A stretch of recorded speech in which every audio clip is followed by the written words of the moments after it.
हर देशवासी को इससे गर्व हो रहा। लेकिन जैसे कांग्रेस के लोग इंतजार कर रहे थे, कुछ तो गड़बड़ होगी यार, मोदी मरेगा, कहीं तो फंसेगा।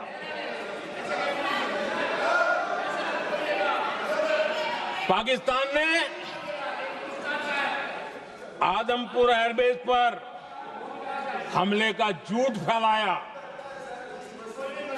उस झूठ को बेचने की भरपूर कोशिश की, पूरी ताकत लगा दी। मैं अगले ही दिन आदमपुर पहुंचा और खुद जाकर के उनके झूठ को मैंने बेनकाब कर दिया। तब जाकर के उनको अकल ठिकाने लगी कि अब ये झूठ चलने वाला नहीं है। आदरणीय अध्यक्ष जी, जो हमारे छोटे दलों के साथी हैं, जो राजनीति में नए हैं, उनको कभी शासन में रहने का अवसर नहीं मिला, उनसे कुछ बातें निकलती मैं समझ सकता हूं। लेकिन कांग्रेस पार्टी ने इस देश में लंबे समय तक राज किया है, उसको शासन की व्यवस्थाओं का पूरा पता है, उन चीजों से वो निकले हुए लोग हैं, उनके लिए शासन व्यवस्था क्या होती है इसकी समझ पूरी है, अनुभव है उनके पास। उसके बाद भी विदेश मंत्रालय तुरंत जवाब दे, उसको स्वीकारना नहीं, विदेश मंत्री जवाब दे, इंटरव्यू दे, बार बार बोले, उसको स्वीकारना नहीं, गृह मंत्री बोले, रक्षा मंत्री बोले, किसी पर भरोसा नहीं। जिसने इतने सालों तक राज किया, उनको देश की व्यवस्थाओं पर अगर भरोसा नहीं है, तब शक उठता है कि क्या हालत हो गई है इनकी। आदरणीय अध्यक्ष जी, अब कांग्रेस का भरोसा पाकिस्तान के रिमोट कंट्रोल से बनता है और बदलता है।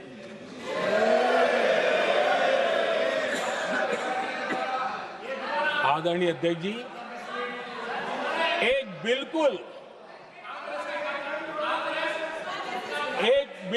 कांग्रेस के नए सदस्य, यानी उनको तो क्षमा करनी चाहिए, नए सदस्य को क्या कहेंगे, लेकिन कांग्रेस के आका जो उनको लिख करके देते हैं और उनसे बुलवाते हैं, खुद में हिम्मत नहीं है, उनसे बुलवाते हैं कि ऑपरेशन सिंदूर ये तो तमाशा था,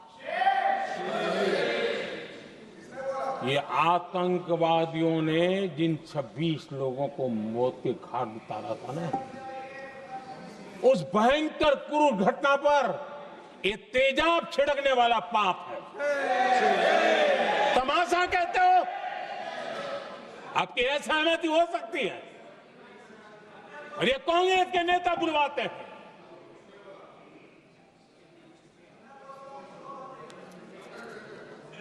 आदरणीय अध्यक्ष जी, पहलगाम के हमलावरों को कल हमारे सुरक्षा बलों ने ऑपरेशन महादेव करके अपने अंजाम तक पहुंचाया।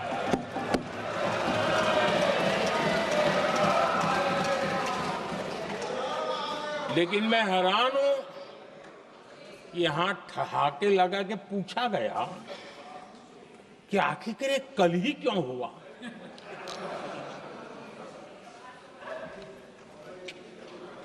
अब ये क्या हो गया है, मुझे समझ नहीं आ रहा है। क्या ये ऑपरेशन के लिए कोई सावन महीने का सोमवार ढूंढा गया था क्या? क्या हो गया है इन लोगों को? हताशा, निराशा इस हद तक।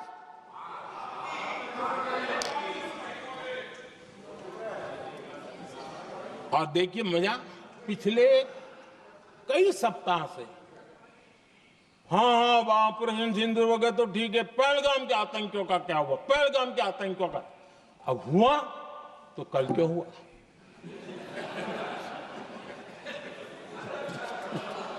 और कल ही क्यों हुआ? क्या हाल है अध्यक्ष जी का। आदरणीय अध्यक्ष जी,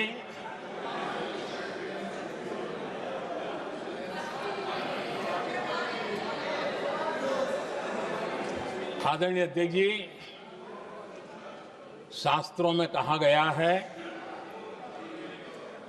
हमारे शास्त्रों में कहा गया है,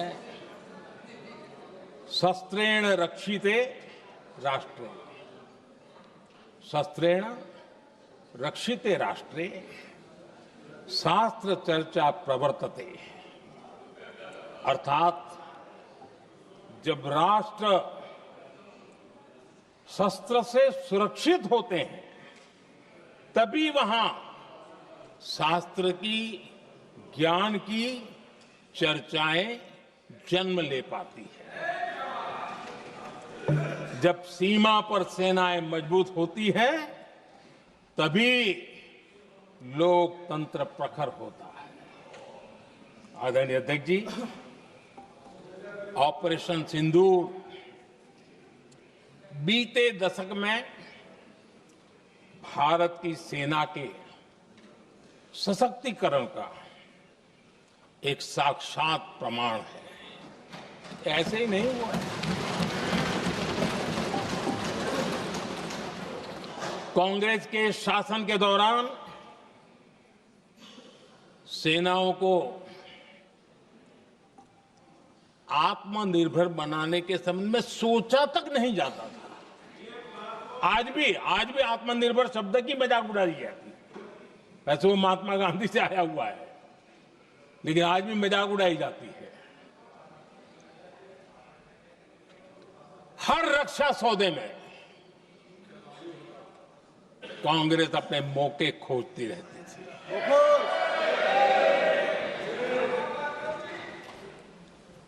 छोटे छोटे हथियारों को लिए विदेशों पर निर्भरता, ये इनका कार्यकाल रहा है। Bullet proof jacket, night vision camera तक नहीं होते थे। और लंबा लिस्ट है, जीप से शुरू होता है, बफो, हेलीकॉप्टर, हर चीज के साथ घोटाला जुड़ा हुआ है।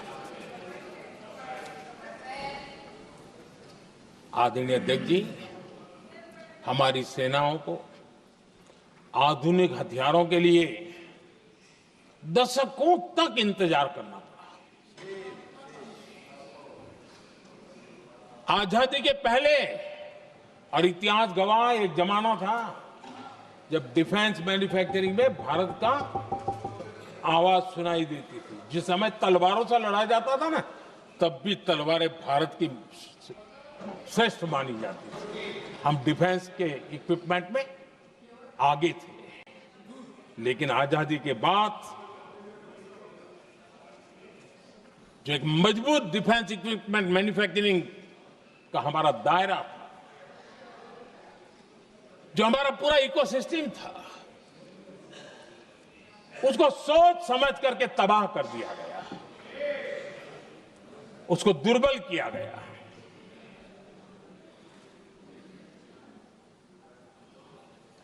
रिसर्च और मैन्युफैक्चरिंग के लिए रास्ते बंद कर दिए गए।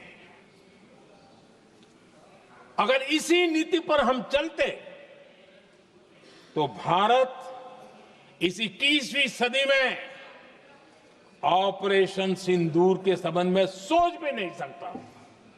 यह हालत करके रखा हुआ था उन्होंने। भारत को सोचना पड़ता कि अगर कोई एक्शन लेना है तो शस्त्र कहां से मिलेंगे, साधन कहां से मिलेगा, बारूद कहां से मिलेगा, समय पर मिलेगा या नहीं मिलेगा, बीच बचाव में रुकता नहीं जाएगा, ये टेंशन पालना पड़ता है।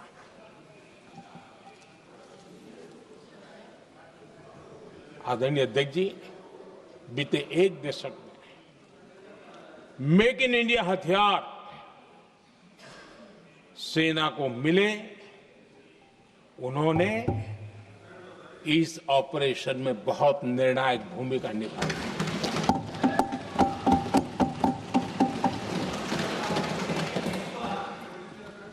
आदरणीय अध्यक्ष जी, एक दशक पहले भारत के लोगों ने संकल्प लिया, हमारा देश सशक्त, आत्मनिर्भर और आधुनिक राष्ट्र बने। रक्षा, सुरक्षा, हर क्षेत्र में बदलाव के लिए एक के बाद एक ठोस कदम उठाए गए, सीरीज ऑफ रिफॉर्म्स किए गए और देश में सेना में जो रिफॉर्म्स हुए हैं, जो आजादी के बाद पहली बार हुए। चीफ ऑफ डिफेंस स्टाफ की नियुक्ति, ये विचार कोई नया नहीं था, दुनिया में प्रयोग भी चलते हैं, भारत में निर्णय नहीं होते थे। हमने, ये बहुत बड़ा रिफॉर्म था, हमने किया और बहुत ही, मैं हमारी तीनों सेनाओं का अभिनंदन करता हूं कि इस व्यवस्था को उन्होंने दिल से सहयोग किया है, दिल से स्वीकार किया है। सबसे बड़ी ताकत ज्वाइंटनेस और इंटीग्रेशन की। इस समय नेवी हो, एयरफोर्स हो, आर्मी हो, ये इंटीग्रेशन और ज्वाइंटनेस ने हमारी ताकत को अनेक गुना बढ़ा दिया और उसका परिणाम भी हमें नजर में आया है, ये हमने करके देखा है। सरकार की जो डिफेंस प्रोडक्शन की कंपनियां थी, उसमें हमने रिफॉर्म किए। शुरुआत में वहां पर आग लगाना, आंदोलन करवाना, हड़तालें करवाने के खेल चल रहे थे, अभी भी बंद नहीं हुए हैं, लेकिन देश हित को सर्वोपरि मान करके उन डिफेंस इंडस्ट्री के हमारे जो लोग थे सरकारी व्यवस्था में, उन्होंने इसको मन से लिया, रिफॉर्म को स्वीकार किया और वो भी आज बहुत प्रोडक्टिव बन गए। इतना ही नहीं, हमने प्राइवेट सेक्टर के लिए भी डिफेंस के दरवाजे खोल दिए हैं और आज भारत का प्राइवेट सेक्टर आगे आ रहा है। आज स्टार्टअप्स डिफेंस के क्षेत्र में हमारे 27-30 साल के नौजवान, टियर 2, टियर 3 सिटी के नौजवान, कई कुछ जगह तो बेटियां स्टार्टअप का नेतृत्व कर रही है। डिफेंस के सेक्टर में सैकड़ों की तादाद में आज स्टार्टअप काम कर रहे हैं। ड्रोन्स, एक प्रकार से मैं कह सकता हूं, ड्रोन्स की जितनी भी एक्टिविटी हमारे देश में हो रही है, शायद एवरेज 30-35 की उम्र होगी जो लोग कर रहे हैं, वो सारे लोग, और सैकड़ों की तादाद में कर रहे हैं। और उसका ताकत, क्योंकि इनका भी योगदान था इसमें, जिन्होंने इस प्रकार के प्रोडक्शन किए हैं, और वो हमें ऑपरेशन सिंदूर में बहुत काम आए।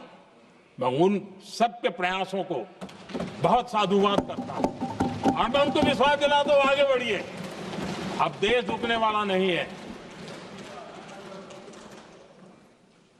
आदरणीय अध्यक्ष जी, डिफेंस सेक्टर में मेक इन इंडिया ये नारा नहीं था, हमने इसके लिए बजट पॉलिसी में जो परिवर्तन करना था, जो नए इनिशिएटिव ले रहे थे, वो नए इनिशिएटिव लिए।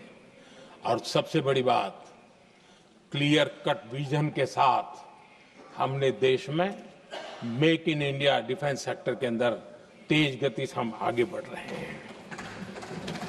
आदरणीय अध्यक्ष जी, एक दशक में डिफेंस का बजट लगभग पहले से 3 गुना हुआ है। डिफेंस प्रोडक्शन में करीब करीब 250% वृद्धि हुई है, 250% वृद्धि हुई है। 11 वर्षों में डिफेंस एक्सपोर्ट 30 गुना से भी ज्यादा बढ़ा है, 30 गुना से ज्यादा। डिफेंस एक्सपोर्ट आज दुनिया के करीब 100 देशों तक हम पहुंचे।